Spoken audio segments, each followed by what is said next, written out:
Hi my dear fans, friends and followers. இப்போ Twitter, Facebook எல்லா social மீடியாலையும் என்னோட ஒரு வீடியோ ட்ரெண்டிங் ஆயிட்டு இருக்கு. அதனால நிறைய பேருக்கு இருக்க டவுட் என்ன அப்படின்னா, விசிகாவில் அகிலாவா?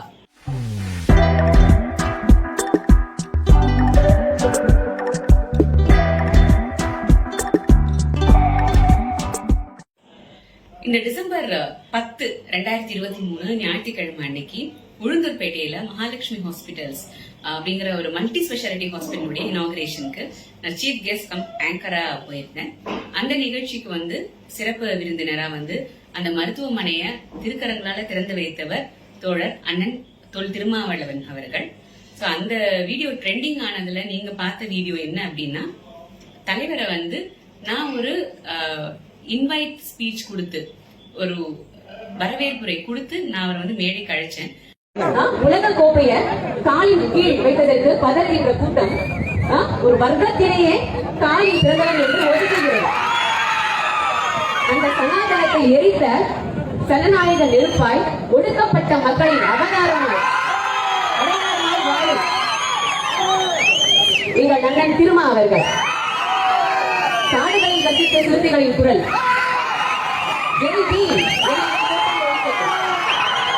மூத்தவர், முதிர்ந்த அரசியல் ஞானம் கொண்டவர், எழுச்சி தமிழர். அவர்களை வாழ்த்தவும் முழங்கிடவும் மேடைக்கு அழைக்கிறேன்.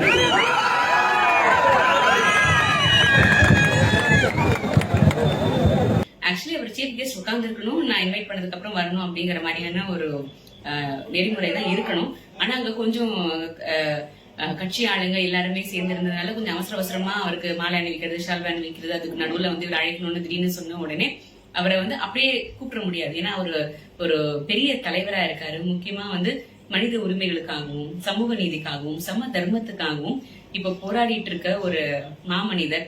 இப்போ கரண்ட்லி லோக்சபாவுடைய எம்பியாவும் இருக்காரு. அவரை ஜஸ்ட் இப்ப நான் திருமாவளவன் அவர்களை மேடைக்கு அழைக்கிறேன்னு சொன்னா நல்லா இருக்காதுக்காக தான் அவ்வளவு அழகான ஒரு ஸ்பீச் ரெடி பண்ணி அதை நான் பேசிட்டு இருக்கும் போது அவர் நான் என்ன பேசுறேன்னு ஒத்து கவனிச்சிட்டு இருந்தாரு. அதை வேற விதமா ட்ரால் பண்ணி அவர் கலங்கப்படுத்துற விதத்துல அந்த நிறைய ட்ரால்ஸ் போறதெல்லாம் பார்க்கும்போது மனசுக்கு ரொம்ப கஷ்டமா இருந்தது.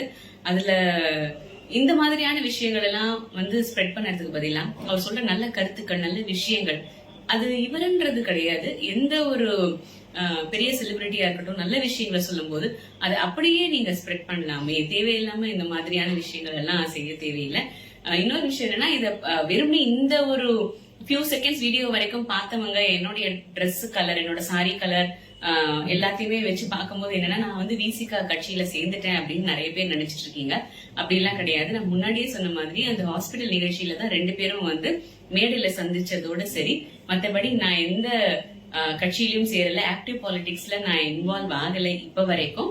சோ நான் ஒரு ஜஸ்ட் ஒரு சோசியல் பீயிங்கா தான் இருக்கேனே தவிர இன்னும் கட்சி ரீதியாகவும் அரசியல் ரீதியாகவும் நான் இயங்க துவங்கல அப்படிங்கறதையும் நான் சொல்லிக்கிறேன். இந்த மாதிரி நிகழ்ச்சிகள்ல வரும்பொழுது யாராவது ஒரு ஆணை நீங்க அசிங்கப்படுத்தணும் அப்படின்னு சொல்லும் போது அவங்க கூட இருக்க பெண்ணையும் சேர்த்து அவங்களுடைய மாண்புக்கு கலங்கம் விளைவிக்கிற மாதிரியான விஷயங்களை செய்றீங்க அப்படிங்கறத தயவுசெய்து தெரிஞ்சுக்கங்க. இப்படி செய்யறதுனால அந்த மனிதரையோ உங்க கூட இருக்க பெண்மணியும் அசிங்கப்படுத்துறீங்கன்றது விஷயம் கிடையாது. உங்களுடைய வக்கிர புத்தி இதன் மூலமா வெளிப்படுது. நீங்க யாரு அப்படிங்கறது தெரிஞ்சிருது.